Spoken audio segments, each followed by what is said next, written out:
Hello guys, welcome to the Microcosmos again. So today we're gonna watch mosquito larvae. I have a mosquito farm. I'm joking. Yeah, in a tropical climate you would get mosquito anywhere in a stagnant water body. So I have a bucket where there was a little water, but it was stagnant for many days, so I hadn't cleaned it. So yeah, that was the mosquito farm. So you can see that mosquito larvae.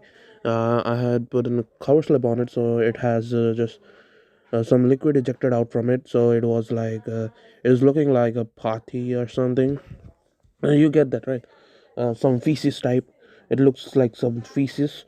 So yeah, this looks like worm because mosquito can metamorphose from larva to adult. So it looks like worm at the starting, then it starts to fly. So I think you know about the butterfly, so like that, but a little just similar to it. Okay, not exactly like that. So yeah, we are gonna see it under the microscope. So if you like this video, like, share, subscribe, and meet you in the next video live or something. Please subscribe and make 50 subscribers so that I can come live. Bye. Thanks for watching.